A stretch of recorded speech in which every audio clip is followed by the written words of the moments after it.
If your homeschooler is going to be taking a standardized test soon, do you know the best way to prepare? This is the Homeschool Sanity Show, the episode where my guest shares some lesser known insights and tips to put you and your student at ease. I'm Dr. Melanie Wilson, Christian psychologist turned homeschool mom and curriculum author. And this is the podcast helping you wave goodbye to worry and say hello to a happy homeschool. Hey, homeschoolers. I had the chance to interview one of my favorite people for the podcast again, Dennis DeNoia of Mr. D Math. We first became acquainted when my son enrolled in his ACT Math prep course. My son was so impressed with his teaching style, and so was I. I then ended up meeting him at great homeschool conventions, where in one instance he came to my rescue with his audio-visual equipment. He is not only a brilliant math teacher, but one of the nicest people on the planet. I'll put a link in the show notes to a previous interview in which he shares his background. I think you'll find our discussion about test preparation practical and encouraging. Dennis, I am thrilled to have you back on the podcast. You are one of my favorite people because you're so positive that you put me in a great mood. So I'm thrilled to have you back. And let's go. Happy Wednesday, right? Yes. It's Wednesday when we are recording. And I would love to start by having you update us on what has been going on with you and your family since we spoke last. Oh, absolutely. Well, okay, so here's what's really cool. So here we are, 2023, right? We got one graduating this year. So it's my first homeschool graduate. Super excited, right? And we have kind of just a cool way of living. So a lot of travel back and forth. But my son, who's 18, he's a flamenco dancer. And so he's here. We're here in Madrid right now. I just flew back into Madrid this weekend. So I'm kind of like playing with jet lag and all that good stuff. But he is he's in a training program in a conservatory here in Madrid. And it's a feeder into kids that want to audition for the Royal Ballet of Spain. So he's got one more year of training, but he'll graduate from high school this year, which is super cool. And then my 16-year-old, my daughter, she's our linguist, right? And so she informed me today that she said, "Okay, Dad, I'm going to take on my fifth language." So 16. So she speaks. She speaks English, French, and Spanish fluently. I've heard her talk to people in Italian, so I'm going to go ahead and check that one off too. But then she's starting to study Portuguese. So that's her next one that she's going to start taking some classes next year and doing her thing. So it's just kind of fun, and it's just, I watch her and I'm thinking, people are like, well, what's she going to do when she gets older? She says, whatever she wants, Anything? Right. Yeah. So we're just rolling and having fun.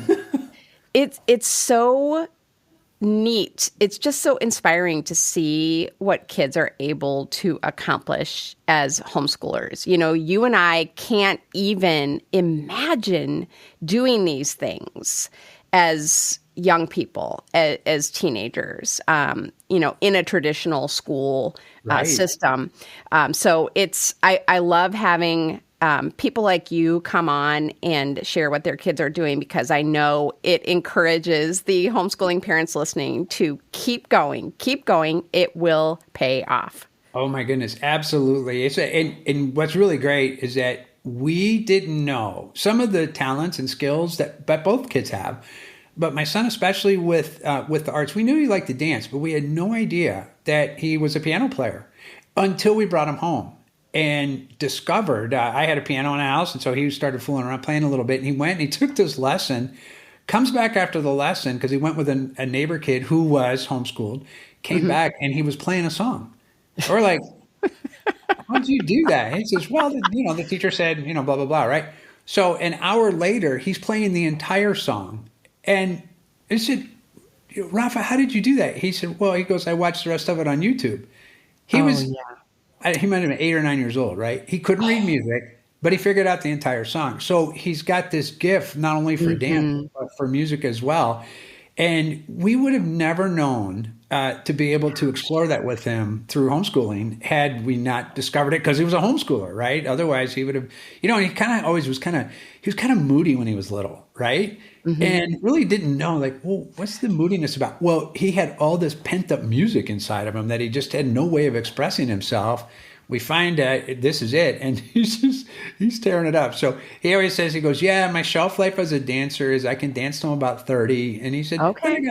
then I got music after that. I'm like, All you're fine, right. dude. Yeah, Wow. you're gonna do great. So Well, Dennis, I am going to put you on the spot a little bit and ask if you have any clips of your son dancing that you could send over to me. Just even a short Oh, little clip. yeah. And I know people would want to see it. You know what? Okay, so I'll tell you what. So this Friday, he is dancing with a group, and so he's part of a company. So the company he's in right now is kind of like the minor leagues of baseball, right? So he's in a company. It's a touring company here in Madrid, and they tour. But instead of getting paid, then they get money off of their tuition for their classes, right? Because he trains about 20 hours a week right now. So it's pretty incredible. But he's doing a performance Friday night. So I will take videos and I'll send you. It'll be like the most current thing. And I know that he has 2 solos. So he's actually being trained. He's super tall, right? So he's tall as a dancer. He's like almost 6'4". And so he's being trained as a soloist, right?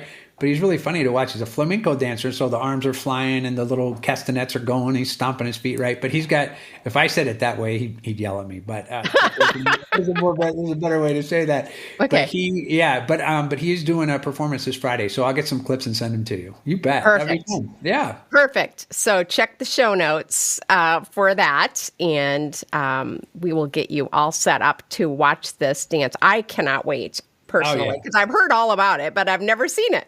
So. Right. Yeah, he's Okay. good. It's amazing. We are a little bit off track, but I love it. Oh, sorry. So we are going to now shift gears and start talking about achievement testing. I know you and I had a conversation about test preparation, and you mentioned to me that doing those kinds of skills and preparation practices for test taking builds executive functioning skills. Can you talk more about that, how that takes place? Yeah, absolutely. And for me, this is something new that we've discovered. Actually, it was pointed out to me by a data analyst, and he was going through looking at we did some test prep for some school programs that are based in California. We were looking at the results, and he said, look, you do realize what you're really doing is working on executive functioning skills. And the truth is, I was like, I've never even heard of that. I'm gonna have to go look it up. So I've been like, for the last 2 years, I've been like researching and studying and what are these things, and noticing how much test preparation deals with things like, executive functioning skills cover things like time management and being organized and setting goals. And one of the biggest things is what we call stress tolerance. So, oftentimes I think when people are taking tests, and just in life in general, right, they deal with test anxiety. Mm-hmm. And so this isn't about the removal of the anxiety. So because people are going to get anxious no matter what. But what we can do through test preparation is help them be able to tolerate stress, not remove the stress, because the stress isn't going away. And in fact, a little bit of stress is a good thing. So we work best under stress sometimes. So if we learn how to tolerate the stress, we can do that. And test preparation lets us do that. It also gives us that ability to be able to do what we call adaptive thinking. So because we're moving from one question, one concept, from one to the next. And so we have to adapt, we have to adjust, we have to see, well, how does the information given to us? And what do we do with the information this time? That's different than last time. So we're discovering more and more about the executive functioning skills and how much test preparation applies to that. Well, that is so good. And of course, the anxiety is in my wheelhouse. I specialized in treating people with anxiety disorders, not really because I had such an interest in it, but because that was the number one complaint that people were coming to me with. So anxiety is a huge issue, but what are some other challenges that students have in taking achievement tests? Yeah, I got to remember, I'm talking to the psychologist too, right? That's awesome.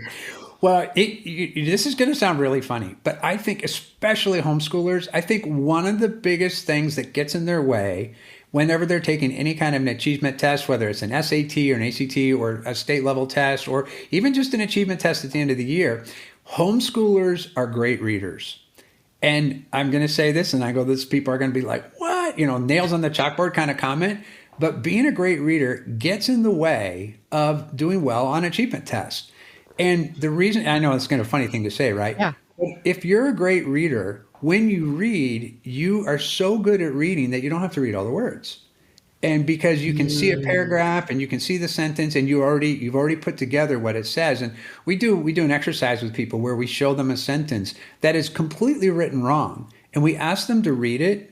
And the really good readers read it wrong every time. They read it like they think it's supposed to say, not what it actually says. So we have to work with them on, but that's not what it says. And I think that's one of the biggest things young people run into, because we hear them tell us all the time. They come back and tell us, they say, well, I thought that's what the question was asking, right? Because the way that they read it, how they interpreted it, and then they were interacting with their interpretation about what they read, not what they actually read. So that's the first thing. And then the second thing, and this again, for homeschoolers, is that, when we look at testing and we think about taking tests, one of the things I think part of the reason, oftentimes a reason, I won't say the reason, but a reason that we love homeschooling so much is we're not caught up in the test. Right. Mm-hmm. And we're not caught up in, we're like, in the public schools, you hear the teaching to the test kind of thing, and you hear all that conversations, and poor teachers, and they're always like, oh, I got to cover all these standards on the test, So in homeschooling, we don't have to deal with that. So I think the other part of that is that for young people and in the homeschooling world, that the test isn't necessarily important to them. And so those are two things. One, they might be too good at reading. And the other is that they just have got this opinion now kind of built in, ingrained in them, that the test isn't that important, right? Mm-hmm. And for me, I would even say, maybe you're right. But when you're taking a test, just take your opinion, set it off to the side, put it over there for a little while. And when the test is over, you can have your opinion back. But just for a little while, That is hilarious. Yeah. Right. Boy, I mean, I can take what you just said there and apply it to other areas of our lives. Like I was thinking about just, our relationships. We often react to what we think the person is saying rather than what they are actually saying, right? I mean, And of course, our opinions too get in the way. So great answer to that question, Dennis. I love it. Okay, so what are some mistakes that homeschoolers make when they start preparing for a test then? Well, have you ever seen those SAT books? Like I won't use the names of the companies that put them out there, but they put them out there and they're, 1,400 pages long. They're these big, thick, crazy books. And what I've watched people do, homeschoolers as well as students, that they start reviewing, they start reviewing 50 problems on how to work with slope-intercept form of a line, or they're doing 50 problems on commas, or 50 questions on semicolons, right? And so what they do is they keep practicing the repetition of the same concept over and over again. And that's not how the test works. The test doesn't you're not going to get 50 problems of the same thing. You're going to get 50 problems and they're all different. And so what we tell young people to do is to take the book, go to the very end where the practice tests are, and start there.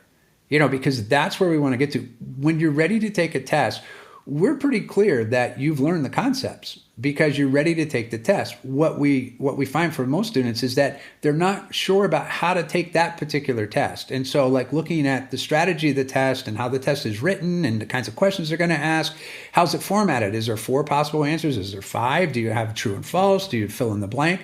So knowing the structure of the test makes a huge difference. And I think for young people, they don't prepare that way. They prepare more like, let me drill and practice. It's almost like practicing baseball and then you're going to play basketball. It's like, it's just kind of like, oh, wait, it's not even a fit there, right? So we really want them to look at, well, what is the style of the test? How's it written? What are they looking at? You look at the SAT test, it's kind of a logic-based test, right? Where other tests you take, some standardized tests are very more clear based on the content or what you worked on during the year. So it depends. Right. Oh, excellent. Excellent. And I hadn't really even thought of that as what we tend to do. It's like we're trying to cover the content rather than the test format and the strategy. So that's excellent. Okay. So given that that is a common mistake that we make, what suggestions do you have for students who are going to be taking a test this year to enable them to do their very best work? Well, there's that thing out there, and it starts with a G, it ends with an E, it's got some O's in it, Google, right? But Google practice tests. You'll always find practice tests on the test that you're going to take. So just the name of the test, what it is. The SAT, there's two different ways to prep for the SAT. One is through Khan Academy. They have a great practice site that they teamed up with College Board. And College Board has their own practice tests. Khan Academy takes those practice tests and then adds on all the times and all those things. But anywhere, there's Varsity Tutors has a site where you can do all kinds of practice tests. So it's getting practice tests. If there's a time limit on the test, set a timer, practice with the timer.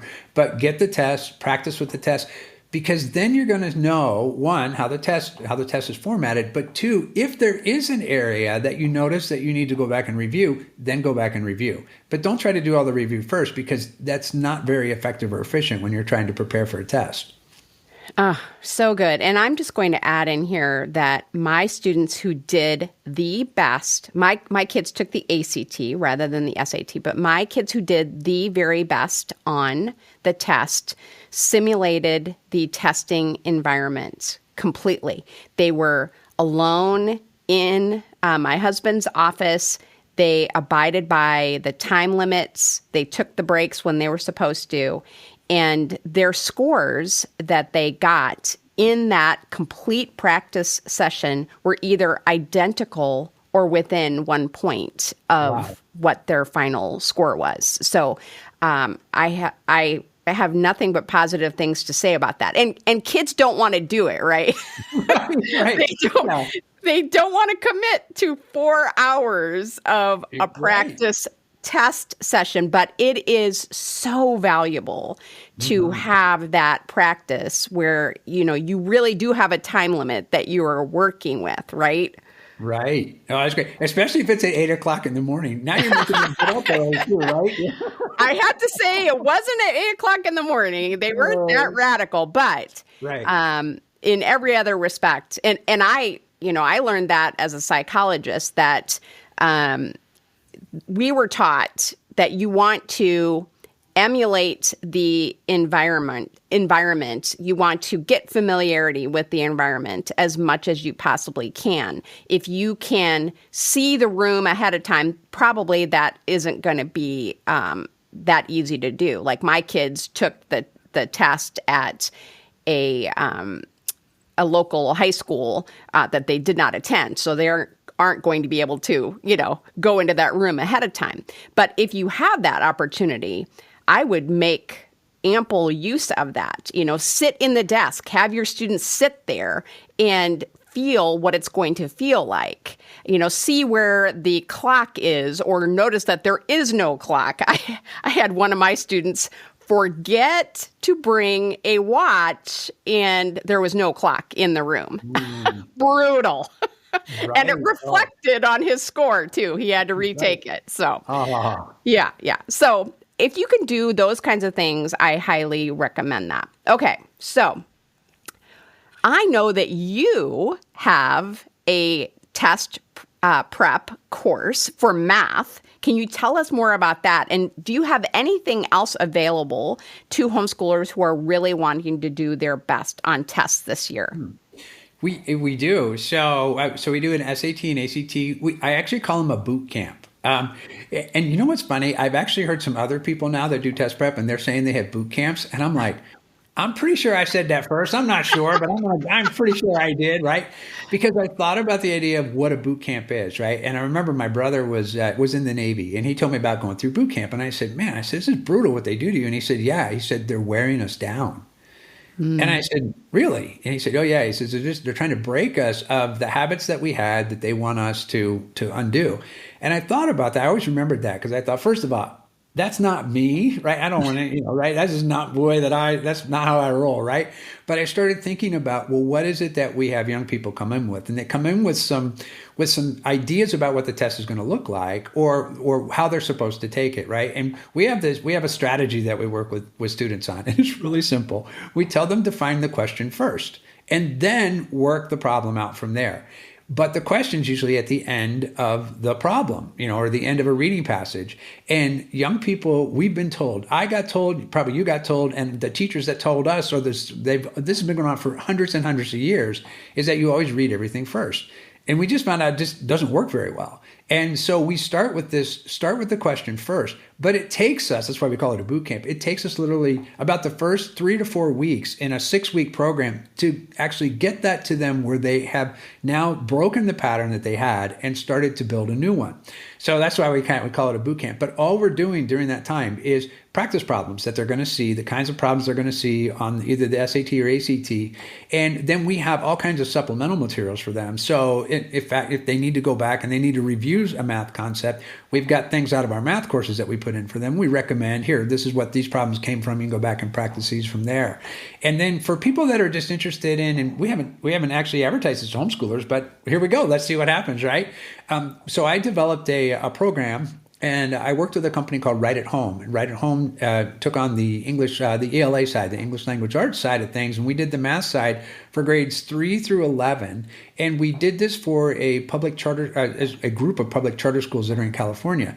And so this is for their end of the year state test. And this is working on both math and their ELA skills. But it's grade level based. So for people that are interested in just practicing test taking skills, this is a great program too. And we've never made it available to homeschoolers because I hadn't thought about that until you just said, well, what about people that just want to practice? Like, what a great practice. So we can make that available for them as well. Well, excellent, because, homeschoolers do, either by state requirement or by preference, have their students take achievement testing throughout their homeschooling years. Like, I always had my students do it in, now I'm trying to remember, I think it was 6th grade. Right. 6th grade. I believe so. And because then I knew what I really needed them to work on, improve on before they started high school. So I had those couple of years in there. And I think the reason I'm confused is because sometimes I missed a year and I would have them do it in 7th grade.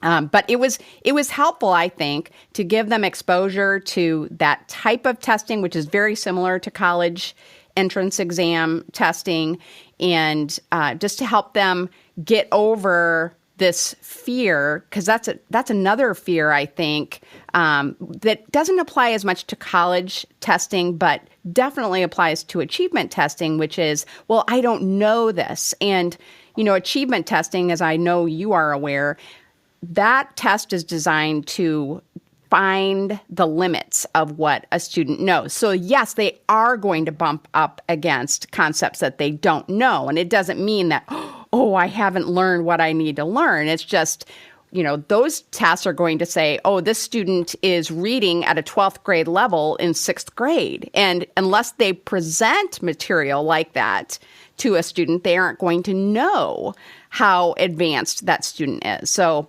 right. That's the other thing that I did tell my kids when I had them take achievement testing is, don't panic when you don't know something. They're just trying to find out, how educated you are. So, right. Absolutely. Yeah. And tests like that, I know I used to be a test administrator for the Iowa test, the yes, ITS or whatever, right? And same thing. They had there was a great review book called Scoring High, and it was great because it gave kids an opportunity. They could look and see where they were and how to work. The other thing we did with that is we always had to review the results with parents, because just like you said, it's like, well, what does this mean? And they're here, and they got the little bars and they measure everything on Stanines, and how do you, so just understanding how it got scored. It gives you everything by the strand about where things worked and didn't work, but also where they are in comparison to other people on their grade level. So it's good information to have. It is. And I would also tell you, as a parent who does achievement testing, not to panic if your student doesn't do well in an area. I had that with my kids, and it was always math, Dennis. It was always the math. And they absolutely overcame that gap in their learning. I think they just weren't developmentally there. But, I was panicky at first, but I was finding that all of my students scored low on math. And then I had students who were just exceptional in math when they took the tests later for college entrance. So don't panic. Right. Just stay the course. Yeah, I had something funny happen today, so I'll kind of just throw this in because this actually, it just reinforced everything that I do. Because, for oftentimes we think about math and we think we've got to drill and practice, drill and practice, drill and practice. But I think one of the things that gets overlooked is that we don't pay attention to the vocabulary. And we don't know, young people don't know what the words mean, and they don't know what the words mean because oftentimes whoever's working with them hasn't taken the time to actually say, well, what do the words mean? And here's what's funny. So my daughter has a young friend, a 16-year-old boy, and he has a math exam, and he's been struggling in math. And if he doesn't pass, he's not going to pass the grade level, all that stuff. So he comes in. Now, he speaks very, very little English, and my Spanish is pretty bad. And we sat down and we worked together now twice this week. We worked together for about an hour each time. And I started with him on, well, I don't know what does that word mean? And then my daughter had to translate a little bit for us, right? And so he would tell me the word in Spanish, and then she would tell me the word in English, and then we'd have to come up with, okay, what does it mean? And once he discovered what the word meant, he could do the math. He didn't have any trouble with the math. He just didn't know what the words meant. And then we get done. We did this for 2 hours. And then so he would do a problem. And I said, okay, now teach my daughter how to do the problem. And you show her, right? And so he would do that. It was pretty funny what he was doing. But he said to me when he got done, because all we were focused on, there was the math, which he could do. He had no trouble with that. He was pretty good with his arithmetic and how to go through an equation. He knew what to do. But he didn't understand what he was being asked to do. He gets done today and he looks at me and he says, in Spanish is translated back to me, right? He said he learned more in the 2 times that we met than he's learned in an entire school year. Mm-hmm. And that says something to me because it goes back to, well, what did we practice and what did we work on? We worked on the language. And I think we overlook that sometimes, that we just think, well, we got to, we're going to learn all these math facts and math skills. And when you see this problem, do this, like we focus on the formulas or the how-to as opposed to what the words mean. And I think knowing what the words mean make a huge difference. And that goes right back into taking tests. You understand what the words mean, the question makes a lot more sense. Right. Well, that is so kind of you to do this for this young man. I'm sure he is unbelievably grateful. I can't wait to hear how he does on his math test. Well. Yeah, but hopefully you'll subscribe to my YouTube channel, right? So there we go. Right? yeah. And, you mentioned something in there just as an aside that I thought was so brilliant. We can have our students teach us how to do the problem because we both know that we learn more by teaching.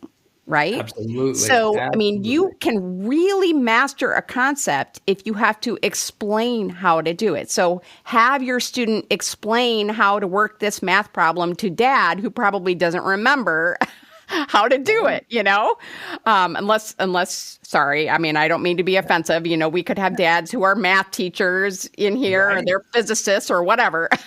But my husband doesn't remember how to do the math problems. So they could teach it to somebody. And that is a brilliant suggestion for helping kids master the concepts. That's actually homework in our test prep programs. You're going to practice the problems and then teach someone else how to do it. And I love it.